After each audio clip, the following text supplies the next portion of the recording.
자, 이번에는 치료제 얘기를 좀 나눠보도록 하겠습니다. 지난 주말 사이 화이자 먹는 치료제 임상에 대한 효과가 높게 나왔다라는 기사들이 쏟아졌는데요. 이 기사들을 잠시 후에 소개를 해드리고 그 전에 지난주 금요일에 설 교수님이 세계적인 석학 중 한 명이 머크사의 몰누피라비르 부작용과 관련해서 우려의 목소리를 낸 게 있다라고 말씀해 주셨고 제가 출처를 여쭤봤었습니다. 그에 대한 자료를 준비해 오셨다고요? 예, 그렇습니다. 이제 지난주 금요일 날 머크 치료제를 다루는데 우리 앵커께서 물어보셨죠, 저한테. 그러면은 출처가 있습니까? 그래서 제가 세계적인 어떤 학자분이 발표하신 게 있는데 그것을 소상히 설명드린다고 했습니다. 그래서 제가 오늘 그 자료를 가져왔는데요. 준비된 자료를 보면서 제가 하나하나씩 설명을 드리도록 하겠습니다. 우선 이 분인데요. 이 윌리엄 헤슬타인이라고 하는 분입니다. 이 윌리엄 헤슬타인이라고 이분이 어떤 분인가를 먼저 설명을 드리는 게 중요할 것 같아요. 이분이십니다. 이분은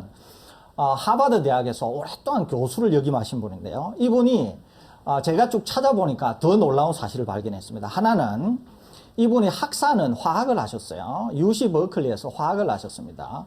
박사는 하버드 대학에서 생물리학, 바이오피직스라고 하는 생물리학을 하셨어요. 근데 더 중요한 것은 뭐냐면은 이때 생물리학을 할 때 박사에서 지도 교수가 제임스 D. 왓슨이라고 현대 생물학을 만든 태동시킨 분일 수도 있고 DNA 이분이 이중나선 구조. DNA의 이중나선 구조를 밝힌 분입니다. 인류에 영향을 미친 분으로서는 10손가락 안에 들 거야. 제임스 D. 왓슨이라고 노벨상 수상자죠. 그러고 나서 이분이 박사후 연구원을 어디서 하느냐 하면은 MIT에서 합니다. 하버드와 MIT는 거의 붙어 있기 때문에 조인트 프로그램도 되게 많아요. 그런데 이때 지도 교수가 데이빗 볼티모어라고 이분이 노벨상을 받았는데 이분이 뭘 하셨느냐 하면은 RNA에서 DNA가 만들어지는 역전사 효소를 처음으로 발견하신 분입니다. 그래서 노벨상을 받게 돼요. 그러니까 노벨상 수상자를 두 분 지도 교수를 뒀던 그런 분이세요. 그런데 데이비드 볼티모어가 했던 이분은 RNA 바이러스, 그러니까 에이즈 바이러스나 이런 바이러스 쪽에 연구를 굉장히 많이 하셨고 데이비드 볼티모어는 한때 셀 같은 유명한 저널의 에디터도 할 정도로 이분은 1년에 논문을 네이처 셀 사이언스에 1년에 20편 이상씩 내서 아주 대단한 분이세요, 네. 이분이. 그러는데 이 두 분의 지도 교수를 두셨던 분이고 그러다 보니까 이분은 정말 이 몰누피라비르에 대해서 얘기할 수 있는 분으로서는 전 세계 최고의 학자 중에 한 분이다. 이렇게 볼 수 있습니다. 그러면 이분이 뭘 하셨느냐는 거죠. 이분이 하버드대 의대, 하버드 메디컬 스쿨이라고 그러는데요. 하버드 의대에서 오랫동안 교수를 하셨어요. 특히 교수를 하시면서 공중보건학 쪽에 굉장히 일을 많이 하셨는데요. 하버드 대학의 공중보건학은 전 세계에서 최고로 칠 정도로 유명한 대학입니다. 그런데 여기에서 학과도 여러 개 만드셨고 거기에서 학과장도 지내시고 하신 아주 대단한 분이세요. 특히 에이저 이런 바이러스학 분야에서 상당한 업적을 내신 아주 유명한 분이세요. 그런데 이분이 이제 뭘 했냐는 거죠. 이분이 포버스지라고 여기에 보면 워렌 버핏이라든지 불라 CEO라든지 이런 분들도 기고를 하고 인터뷰를 하고 취재하고 하는 그런 아주 세계적인 잡지입니다. 그러는데 여기에 연이어서 두 편의 기고를 하셨어요. 방금 이 윌리엄 헤슬타인이라고 하는 저분이 기고를 하셨어요. 두 개 다 몰누피라비르가 굉장히 위험한 거다. 아까 제가 뭐라 그랬죠? 이분은 에이즈 바이러스나 RNA 바이러스 쪽에 아주 세계적인 대가기 때문에 몰누피라비르가 어떻게 작동하는지를 잘 아시는 분이세요. 그런데 이 포버스지의 이 두 편의 기고를 통해서 굉장히 위험한 물질이다. 몰누피라비르가. 그렇기 때문에 머크가 주장하는 것을 FDA가 그대로 받아들여서는 안 된다. 굉장히 심층적으로 주의를 해야 된다고 경고를 하고 계세요. 그러는데 밑에 코리아 중앙데일리라고 이거는 중앙일보에서 내는 영자지입니다. 중앙일보에서 내는 영자지인데 이 영자지에서 이 헤슬타인이라고 하는 분하고 저하고 발언을 취급하고 계세요. 예. 그래서 우리나라 그러니까 밑에 있는 거는 설 교수님이 인터뷰하신 내용이죠? 그렇습니다. 예. 제가 인터뷰한 내용과 헤슬타인 교수께서 언급하신 것을 이 중앙일보 영자지에서 그대로 인용하고 있습니다. 돈급이 낸 거죠. 예. 설타인 교수와 설대우 교수님께서. 예, 그러는데 이제 제가 오늘 말씀드리려고 하는 것은 뭐냐 하면 그러면 이제 정말 몰뉴피라비르가 이렇게 이제 위험하다 그랬는데 우리가 지금 지난주에 갑자기 화이자 임상 결과가 네네. 나왔지 않습니까? 그러면은 이제 여기에서 우리가 화이자하고 머크하고 한번 비교해 볼 필요가 있는 거죠. 왜냐하면 둘 다 먹는 치료제고 예. 둘 다 이제 막 언급되기를 게임 체인저 얘기가 되고 있지 않습니까? 그러니까 두 개를 한번 비교해 본다고 하는 것도 굉장히 의미가 있을 것 같습니다. 아마 주식 투자하시는 분들도 굉장히 관심이 많으실 것 같으니까 주목해서 보시면 꽤 큰 도움이 되지 않을까 생각이 됩니다. 제가 자료를 준비해 왔는데요. 준비한 자료를 보면서 설명을 드리도록 하겠습니다. 지난주 국내뿐만 아니라 세계 최초로 여러 가지 치료제에 대한 기전, 작동 원리, 그 다음에 치료 효과 이런 걸 제가 설명드린 적이 있는데 그것이 국내에서 주목할 만한 치료제라 그래서 5개를 언급한 적이 있습니다. 오늘은 그 중에서 두 개를 언급하도록 하겠습니다. 예. 두 개를 비교해서 언급하겠습니다. 하나가 머크, 하나가 화이자 치료제인데요. 자, 화이자 치료제가 어떻게 작동하는지를 먼저 설명드리고자 합니다. 이것이 제가 설명드린 대로 코로나 바이러스입니다. 코로나 바이러스는 세포 표면에 있는 수용체의 돌기를 이용해서 세포 안으로 들어가게 됩니다. 그러는데 코로나 바이러스는 자기 안에 RNA 한 가닥으로 되어 있는 유전체를 가지고 있다 그랬죠? 이게 RNA 한 가닥으로 되어 있는 유전체입니다.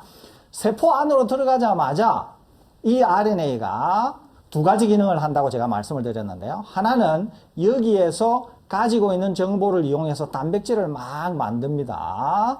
단백질을 막 만들어서 그 단백질이 복제 효소를 만들어요. 복제 효소뿐만 아니라 다른 걸 많이 만듭니다. 다른 거를 많이 만드는데요.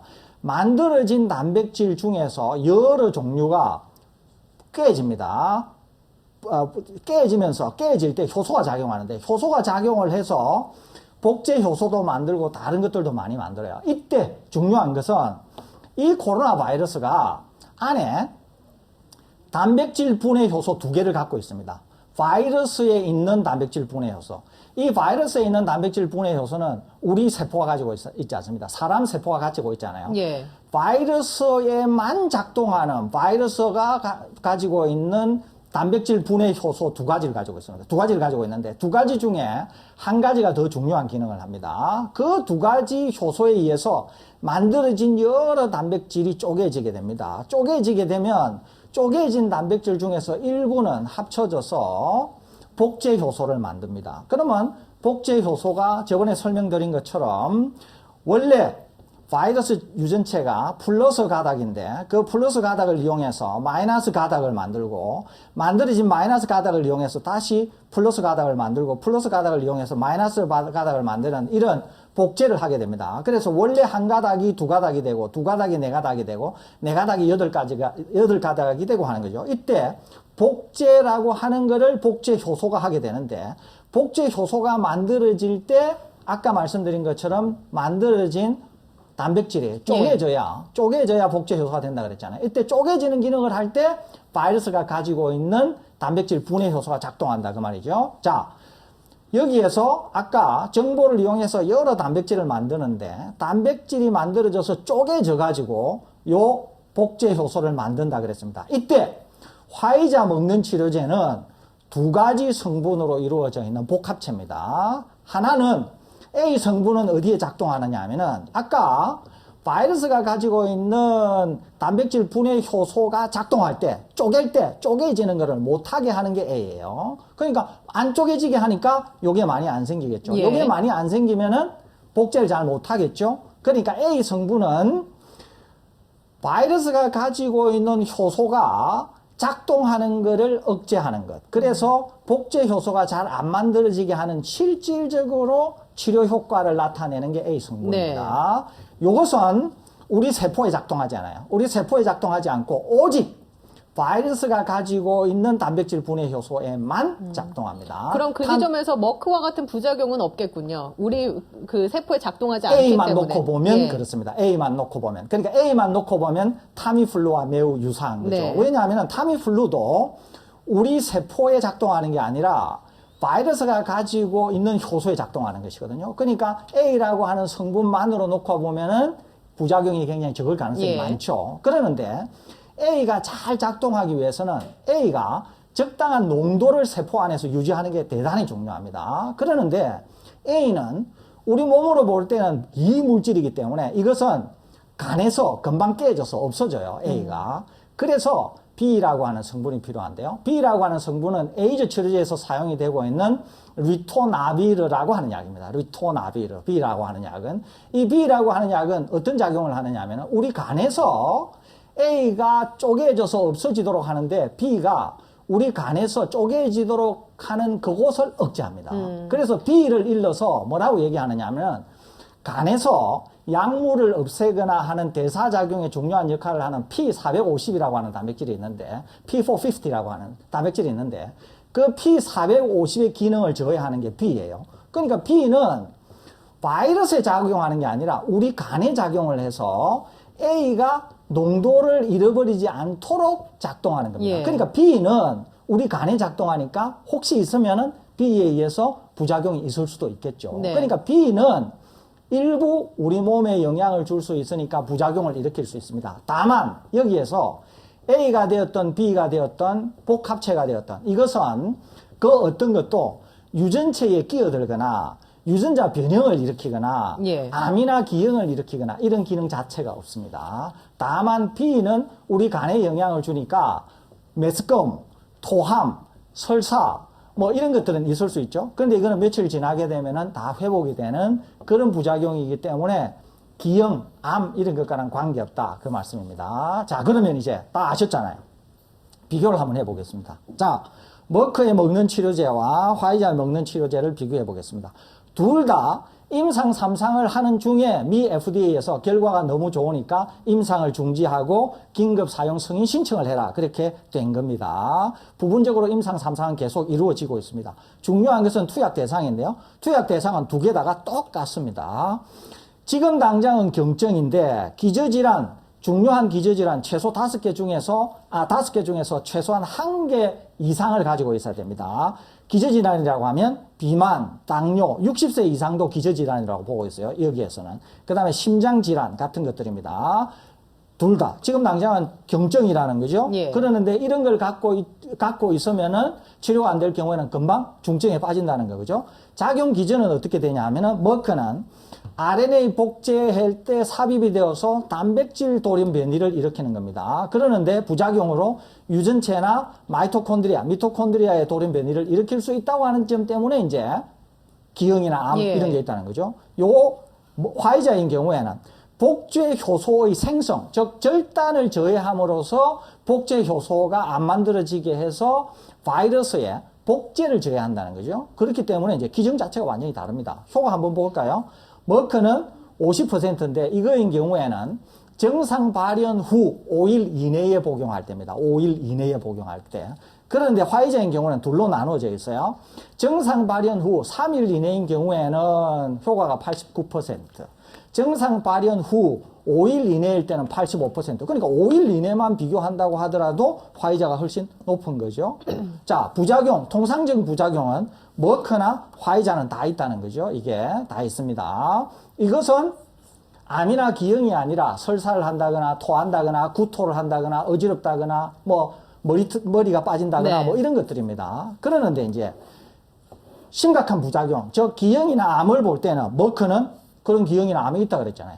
저만 얘기하는 게 아니라 아까 윌리엄 헤슬타인 박사 같은 분이 그런 기전을 얘기하고 있다는 거죠. 화이자는 그런 기능 자체가 없습니다. 자, 그러면 어떻게 될까요? 이 지점에서 제가 볼 때는 화이자가 이번에 나오면서 이것이 실제로 이런 정도의 효과가 인정이 된다. 그러면은 제 개인적으로는 100% 게임 체인저다 이렇게 보고 있습니다. 많은 분들이 잘못 알고 있는 게 있는데 뭐냐면 부작용을 얘기하는 분들이 많아요. 근데 부작용은 이렇게 이해하셔야 됩니다. 머크인 경우에는 부작용, 아까 통상적 부작용 14%, 화이자인 경우에는 통상적 부작용 20%라 그러는데 이거는 많은 분들이 잘못 이해하고 계세요. 이렇게 이해하셔야 됩니다. 하나는 가짜 약을 준 거, 하나는 진짜 약을 준 건데 가짜 약을 준 사람이나 진짜 약을 받은 사람이나 할 것 없이 14%의 부작용으로 동일해요. 이것은 심리적인 요인, 즉 플라시보 효과 때문에 나타나는 거기 때문에 가짜 약을 받은 사람이나 진짜 약을 받은 사람이 머크인 경우에 14%로 동일하기 때문에 이거는 부작용이 없다 이렇게 판별합니다. 화이자인 경우에도 가짜 약을 복용한 사람도 부작용이 20%, 진짜 약을 받은 사람도 부작용이 20%잖아요. 이것도 플라시보 효과이기 때문에 실제로는 약에 의한 부작용은 없다 이렇게 판단할 수가 있습니다. 예. 그렇기 때문에 화이자나 머크나 통상적인 부작용은 없다 이렇게 보는 것이 합리적입니다. 네. 대신 아까 암이나 기형을 일으킬 수 있는 기전과 관련해서 머크는 있는 데 비해서 화이자는 없으니까 완전히 다르다는 거죠. 거기에다가 우선 하나는 가격이 비슷할 가능성이 많고요. 두 번째는 기형이나 암이 없는 데다가 또 하나는 효과가 벌써 차이가 나지 않습니까? 네. 그렇기 때문에 먹는 치료제가 재택치료에서 단계적 일상회복으로 갈 때 재택치료에서 굉장히 중요한데 그러면 이 지점에서 가격도 비슷하고 효과가 다른데 시청자 여러분들이면은 어떤 것을 구매하시겠습니까? 당연하겠죠. 화이자겠죠. 또 하나는 매우 중요한 개념이 있는데요. off the label이라고 하는 매우 전문적인 개념이 있습니다. off the label. 이게 뭐냐면은 라벨에 새겨져 있지는 않은데 의사의 판단, 의사의 책임으로 확대 적용하는 것. 이것을 off the label이라고 합니다. 그러니까 임상시험은 그렇게 설계는 되지 않았지만 쓰다 보니까 이 약은 이 층에게도 이 대상자에게도 써도 되겠다라고 의사가 판단해서 투약을 결정을 한다는 얘기죠. 그렇습니다. 그런데 이게 왜 중요하냐면 이거는 되게 중요한 개념이에요. 왜 그러냐면 이겁니다. 화이자가 임상시험을 할 때 중요 질환 5개 중에서 최소 1개 예. 이상으로 가고 있는 사람을 임상시험을 했지 않습니까? 머크도 마찬가지고. 그런데 이 위험 질환 5개가 없는 사람에게 임상을 하면 어떻게 될까요? 로슈처럼 실패할 거라는 거죠. 왜냐하면 차이가 거의 예. 안 날 거라는 거죠, 이게. 그렇기 때문에 머크는 이 약을 가지고 대상자를 확대 적용하기 위해서 무증상이나 경증을 앓는데 기저질환이 없는 사람에 대해서는 임상시험을 안 할 가능성이 많아요. 예. 그러면은 효과 차이를 볼 수가 없기 때문에 안 할 겁니다. 제 생각은 안 할 거예요. 안 하면 어떻게 되냐 하면은 계속 처방은 어떻게 나갈까요? 기저질환을 갖고 있는 사람들한테 나갈 거 아니에요. 그러면은 게임 체인지가 되기 어렵겠죠. 네. 그러는데 아까 암이나 기형의 부작용이 없다 그랬잖아요. 그런데 의사들이 계속 써보면서 계속 효과가 괜찮은데 부작용이 없으면 어떻게 되냐 하면은 바로 off the label이 적용이 될 가능성이 있어요. 임상시험은 정작 안 됐는데 예. 환자에게 확대 적용이 될 가능성이 있어요. 이렇게 되면 어떻게 되냐? 바로 화이자의 약이 타미플루형 약이 될 가능성이 많다는 거죠. 그렇게 되면 화이자가 미치는 향후 글로벌 팬데믹에 있어서 영향은 비전문가들이 생각하는 것보다 훨씬 큽니다. 이거는 엄청나게 크다는 거죠. 이게 동시에 화이자는 미 FDA에서 제 생각으로는 승인이 안 날 가능성도 있고요. 첫째. 화이자가요? 머크가. 머크의 예. 몰뉴피라빌가 승인이 안 날 가능성도 있고요. 두 번째, 승인이 나더라도 굉장히 제한적으로 승인이 날 가능성이 있다는 겁니다. 또 하나, 로슈는 임상 3상을 새로 하겠다 그랬잖아요. 아마 안 할 거예요. 왜냐하면은 로슈가 임상을 마쳐도 1년 후고 임상을 마친다 그래서 화이자보다 더 좋을 수가 없습니다. 약의 기전상. 그렇기 예. 때문에 로슈는 안 할 것 같아요. 로슈가 안 하면 어떻게 될까요? 전 세계에 먹는 치료제를 개발하는 거의 대부분의 회사들이 안 할 가능성이 많아요. 다만 화이자 정도의 효과는 있는데 약값이 아주 드라마틱하게 낮다. 예를 들면은 일에 한 사람이 먹는데 네네. 뭐 한 10만 원 정도다. 이러면은 가능성이 있겠죠. 만일에 개발사들이 그런 정도가 안 된다. 그러면은 개발을 할 아무런 이유가 없겠죠. 그런 점에서 화이자는 시장에 거의 핵폭탄의 파급력을 완전히 몰고 왔다. 이렇게 볼 수 있겠습니다. 그렇기 때문에 향후에 코로나와 관련한 팬데믹에서 완전히 상황이 반전이 되면서 화이자가 얼마만큼 신속하게 전 세계에 이 약을 공급하느냐 하는 것이 전 세계가 완전히 단기적 일상회복으로 복귀하는데 굉장히 중요할 것 같고, 그러면 이렇게 생각하실 수도 있죠. 그러면 백신 필요 없이 치료제만으로 예. 가능한가? 절대 그렇지는 않습니다. 여러 번 말씀드렸는데 언제나 주는 백신. 부가 치료제입니다. 치료제. 바뀔 수가 없어요. 그렇기 때문에 백신이 지금 형태로 유지가 되면서 화이자 치료제가 지금의 결과로 시장에 풀린다. 이렇게 하면은 향후 2년 이내에, 완전히 한 2년 이내에는 전 세계가 거의 팬데믹 이전의 상황으로 돌아가지 않을까 저는 예상하고 있습니다.